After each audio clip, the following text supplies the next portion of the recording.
Governor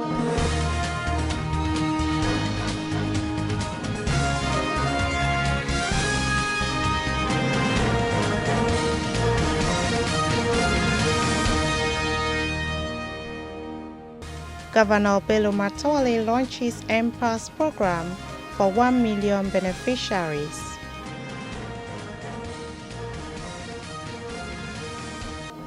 Troops of Operation Fireball neutralize Boko Haram criminals and recover large cache of arms. Former politician and former governor of Old Kaduna State is dead on business. NNPC assures enough fuel supply despite Pengerson strike. And on the international scene, 6 Nigerians convicted in the United Arab Emirates for funding Boko Haram in Nigeria. Welcome to Svtv News. I am Musa Joy Onyoza. Zamfara State Governor Bello Mohammed Matawalle Marado launched the Nigerian Poverty Alleviation Stipend Empowerment Program meant for 1 million poor people in the state. The Empower scheme, which is a United Nations program, is generated by leaders who have concern for the poorest of the poor in their communities, in which beneficiaries will receive the sum of 5,000 naira in their bank account for the improvement of their small-scale businesses. During the launch, Governor Matawalle said he has introduced several empowerment schemes, some of which are run through the office of the First Lady of Zamfara State since his assumption in office last year. For more on the story, over now to our correspondent Shehu Magaji. He noted that his administration has recognized the critical importance of fighting poverty and improving economic empowerment to ensuring peace and stability in the communities, which is responsible for the establishment of Zamfara State Social Investment Program, ZASIP, under which 8,692 persons drawn from across the 14 local government areas were paid 10,000 naira per month, while the supervisors and the local government coordinators of the program were paid 50,000 naira each per month. The Women Empowerment Program, on the other hand, is run under the office of the First Lady, through which 1,800 women drawn from across the 14 local government areas are issued a grant of 20,000 naira each. He describes the MPAS scheme as a laudable initiative, considering the need for governments at all levels and international groups to intensify effort to provide the much-needed safety net for the people, most of whom live on self-subsistence agriculture and other menial economic activities. It gives me great pleasure to address you on the occasion of the flag of issuance of NPAS ATM card to the pilot beneficiaries. This poverty alleviation initiative is jointly sponsored by the United Nations, African Union, and Global Observatory linking research to action. It is aimed at drastically reducing poverty by empowering 36 million households across the country. In Zamfara State, 1 million households will be benefited from this carefully designed and well-articulated program. The program will indeed go a long way to complement other social intervention programs by my administration. As you are aware, my administration has recognized the critical importance of fighting poverty and economic empowerment to ensuring peace and stability in our communities. Shortly after the inception of my administration, the Zamfara State Social Intervention Program, ZASEV, under which 8,692 persons drawn from across the 14 local government council are paid 10,000 naira per month. In contract, the supervisors and the local government coordinators of the program are paid 50,000 naira each per month. He noted that the beneficiaries were drawn from among victims of banditry, while subsequent disbursement will identify qualified beneficiaries from across the 14 local government areas on an incremental basis until the target of 1 million others is achieved. That has been the report. Shehu Magaji reporting for SBTV. The Sultan of Sokoto, Alhaji Saad Abubakar, has conferred the title of Svtv Sokoto on Governor Bello Mohammed Matawale Maradun. In a letter conveying the decision of the Sultanate Council to Governor Matawale and signed by the Sultan himself, the Sultanate said the title was conferred on him due to his respect and attention accorded the traditional institution over time. The Sultanate noted with satisfaction that Governor Matawale's administration has accorded high level of respect and attention to the traditional institution, which brought about exceptionally improved relationship between the Sultanate Council and his administration. The letter further said that the Sultanate was impressed with the achievement of Governor Bello Matawale on security, which brought about semblance of peace and stability to Zamfara State. As the world celebrates this year's Orphans' Day, the Center for Supporting Vulnerable Households, Women and Children distributed relief materials to hundreds of orphans and the needy in Zamfara State. The items, which were distributed in 4 local government areas of Kaura Namoda, Gusau, Maradun, and Talata Mafara, include money, assorted food items, and bicycles to persons with special needs. Our correspondent Dahiru Sumaila Mafara was there and filing this report. Hajia Farida Abdurazak Tigana, the founder of the center, said orphans deserve better treatment and should not suffer societal neglect. She explained that the donation of the items was part of her organization's effort in alleviating the suffering of the beneficiaries. She advised that the general public must come together and take responsibility at ensuring the well-being of the less privileged persons in the society. The beneficiaries expressed their happiness and appreciation to the donors and prayed Allah to reward them. That has been the report. Dahiru Samaila Mafara, SBTV News. Bandits have kidnapped the district head of Maseri town in Anka local government area of Zamfara State, Alhaji Halilu Tudu Maseri, and his 4 children. They also killed one person, Malame Gaya Maseri, who was on a rescue mission of the district head. Confirming the incident while speaking to newsmen, the Emir of Anka, who is also the chairman, Zamfara State Council of Chiefs, Alhaji Atahiru Ahmed, said the bandits went to the town early morning of Wednesday and whisked away the district head and his 4 children. The Emir prayed for safe return of the kidnapped district head and his children, urging the security agent to redouble effort in the fight against banditry in the state. An indigene of the town, Malam Mohammed Musa, told newsmen that the bandit, who came to the town on motorcycles around 2 a.m., did not touch anybody except the district head and his family. The bandits came on motorcycles and went straight to the district head house, where they kidnapped him and his 4 children.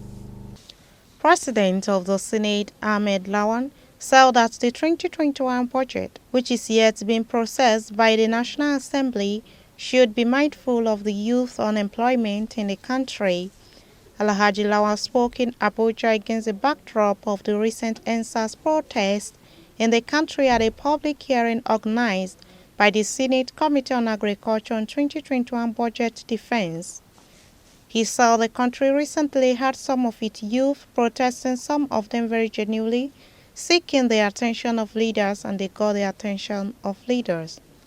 The country's budget, especially for 2021, should be mindful of providing employment opportunities for the youth. The youth demonstrated and protested because they could do so. There are so many other people who may not be youthful but are also in the same need, and they did not protest. The Senate President said with practical and radical approach, agriculture sector would change Nigeria's fortune. Troops of Operation Fireball have continued their aggressive and responsive posture with the aim of rooting out the remnants of Boko Haram and Islamic State West Africa province criminals from all their identified enclaves in the northeast. Consequently, on 7th and 8th November 2020, the gallant troops of the 27th Task Force Brigade located in Bunigari of Gujbar local government area of Yobe State dealt a decisive blow on some marauding Boko Haram Islamic State West Africa province criminals in a failed attempt to infiltrate the peaceful town. The gallant troops of the brigade, who were ever on high alert, fought relentlessly, forcing the terrorists to withdraw in disarray due to troops' superior firepower. For more on the story, Hawa Muhammad reports. In the aftermath of the decisive encounter, 5 Boko Haram ISWAP terrorists were neutralized, while some ammunition were being recovered, which include 1 fabricated VBL armored personnel carrier, 1 Boko Haram gun truck, 1 Svtv anti-aircraft gun, 1 QJC anti-aircraft gun, 1 rocket-propelled grenade tube, 1 PKT gun, 1 general-purpose machine gun, 1 QJC extra barrel, 6 AK-47 rifles, 311 rounds of 7.62mm ammunition NATO links. Relatedly, on 8 November 2020, troops of 151 Task Force Battalion deployed at Special Response Area Mianti in Bama local government of Borno State, while on fighting patrol made contact with a pocket of Boko Haram criminals. The gallant troops engaged the criminals with heavy volumes of fire and consequently destroying their hideouts. The troops further rescued 1 woman and 3 children unharmed from the criminals. Accordingly, 2 bicycles and other items were recovered from the fleeing insurgents. In the same vein, on 3 November 2020, troops of Army Super Camp 7 deployed in Bama, Borno State, successfully thwarted a suicide attempt on their camp. Hawa Muhammad reporting for SVTV News. The Nigerian Army says the computer-based pre-selection examination for Short Service Combatant 47-2020 SSC 47 and the Dread Short Service Commission 26-2020 DSSC 26 will hold on November 14 in 15 centers nationwide. The Acting Director, Army Public Relations, Colonel Sajir Musa, stated this in a statement issued on Tuesday in Abuja. Colonel Musa advised the shortlisted candidates to check their registered email, phone number and visit www.recruitment.army.mil.ng. According to him, all the shortlisted candidates have been allotted new examination and seat numbers. The shortlisted candidates have also been assigned examination centers, and they are to report to the centers at the time indicated against their names for the examination. The state centers selected by candidates have been grouped into zonal examination center. Details of the groupings which constitute each zonal examination center are shown on the portal. The Nigerian troops attached to Operation Safe Haven in Kaduna State have arrested 3 teenagers over fake news of an impending attack in some communities in southern Kaduna. The Sector 7 commander of the operation, Colonel David Nwakonobi, disclosed this while receiving the State Commissioner of Internal Security and Home Affairs, Samuel Aruwan, who visited the sector headquarters on a working visit. Colonel Nwakonobi said the suspects were arrested in Sabon Kaura village of Zango Kataf, local government area of the state, following military intelligence. For more on the story, over now to Peter Phillips. He said the 3 persons from Ongwonkwaki village called to deliver the fake news of an impending attack that caused panic. The troops tracked the phone used by the suspect and arrested Joel Luka, Emmanuel Daniel, and Sylvester David, who claimed to be Fulani from Danguma coming for an attack, which was later found out untrue and contrary to the pandemonium that caused women, children and the aged being evacuated from the community. He added that the suspects, who are under 18 years of age, have all confessed to being the brain behind the fake news and will be handed over to the appropriate agencies. The commissioner also went round to extend solidarity to officers and men in the front line for their dedication to protection of life and property in the state. He commended communities in the southern Kaduna General Area for the support given to security agencies, adding that the state government will continue to engage communities in peace building. Similarly, the commissioner visited some community leaders in Kachia, Zangu Kataf, and Jema local government areas. I am Peter Phillips, reporting for SVTV News, Gusau. The Office of the Attorney General of the Federation on Tuesday arraigned a former People's Party of Nigeria governorship aspirant in Zamfara State, Bashir Adamu Gusau, and 6 others for alleged 299.8 million naira fraud. Bashir Gusau's co-defendants at the Federal High Court in Lagos are his firm Imad Oil and Gas, OBD Petroleum, Obina Michael, Isaac Okorodudu, Ilolo Gift, and Samson. They are facing a 5-count amended charge of conspiracy. Obtaining by false pretense, forgery, and unlawful conversion before Justice Saliu Seidu. For more on the story, over now to Samira Ibrahim. According to the charge filed by prosecution, Mrs. Kehinde Bode Ayeni, the defendant on or about October 2014, obtained loans of 160 million naira and 139.8 million naira in 2 tranches from a bank by false pretense and with intent to defraud. The defendant allegedly pretended that the money would be used to supply 2.2 million litres of Argo to Lastal Energy Limited. One of the defendants, Umeno, was alleged to have on or about October 2014 forged a Zenith Bank statement of account belonging to OBD Petroleum Limited with intent to defraud. For Okorodudu Gift, Ebuoku, and others at large, they were alleged to have on or about October 2014 forged a Lagos State Certificate of Occupancy registered in the names Rotimi Olawoye for a property at Lekki Peninsula Plot 6 Block 82, 80 Osa, measuring over 973 square meters, knowing same to be false with intent that it may be acted upon as genuine and to be prejudiced of the defrauded bank. Their counsel informed the court that the defendants were granted bail in a similar but discontinued trial and prayed the court to grant them bail on the same terms as before. Justice Saidu granted his prayer and adjourned till January 11, 2021 for the commencement of trial. Samira Ibrahim reporting for SVTV News. The UN Deputy Secretary General, who is also the UN Chair on Sustainable Development Goals, Amina Mohammed, has visited Borno State to assess the resettlement of internally displaced persons by the state and federal government to know the level of assistance to be offered by the United Nations.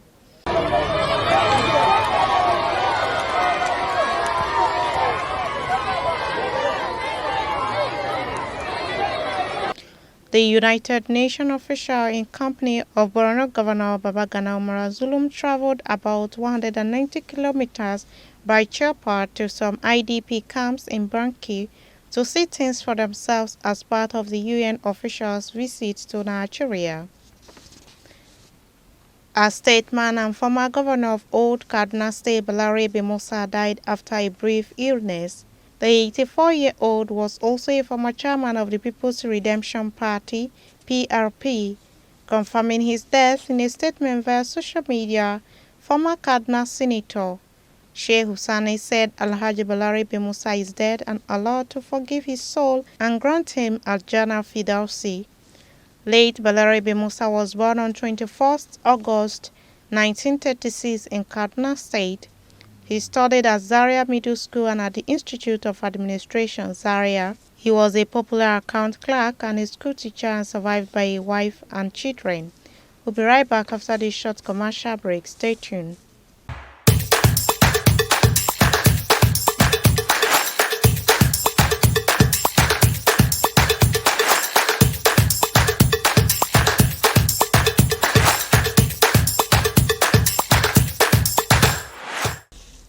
Welcome back on Business. Samira Ibrahim has more detail.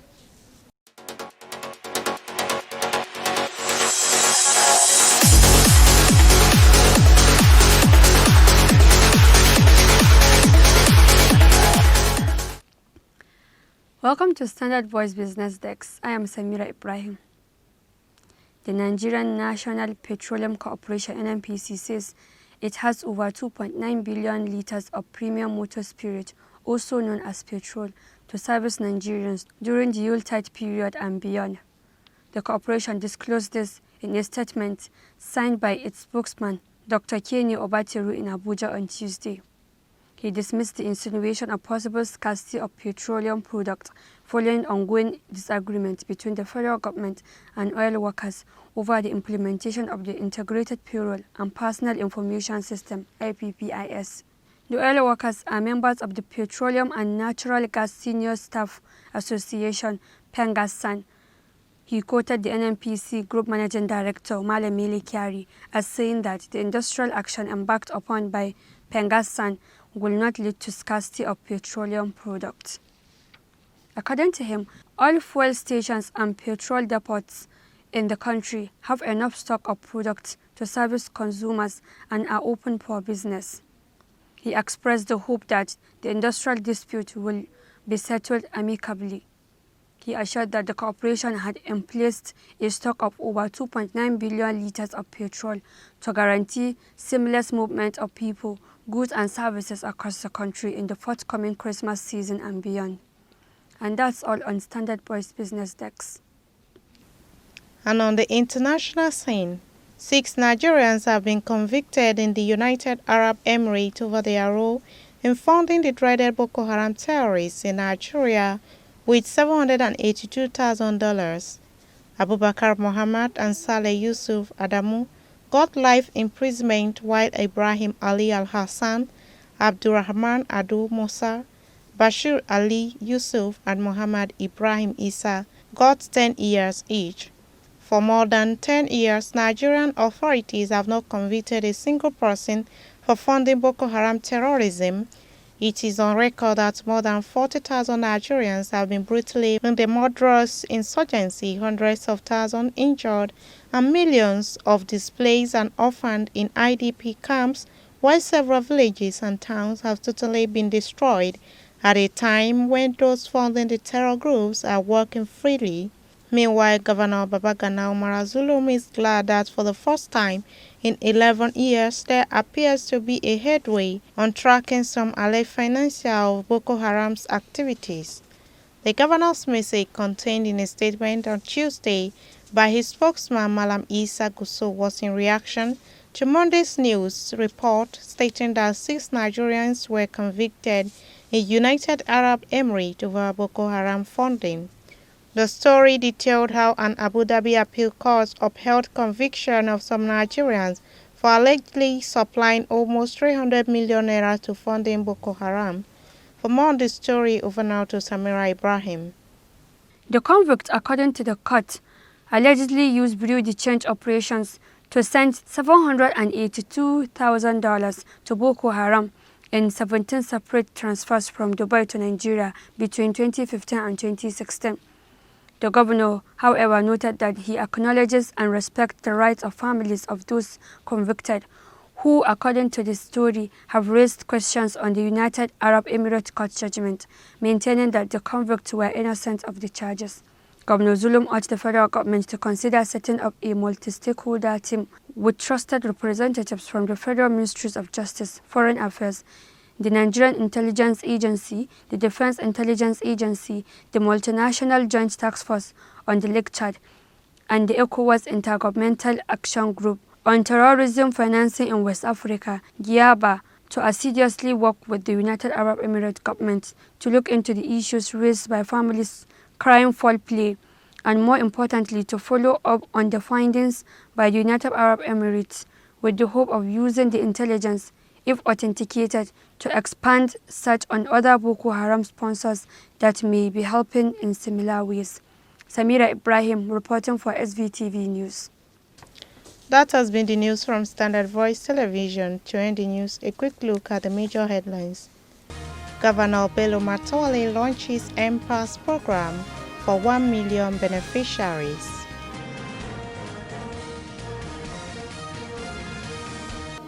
Troops of Operation Fireball neutralize Boko Haram criminals and recover large cache of arms. Foremost politician and former governor of Old Kaduna State is dead. On business, NNPC assures enough fuel supply despite Pengerson strike.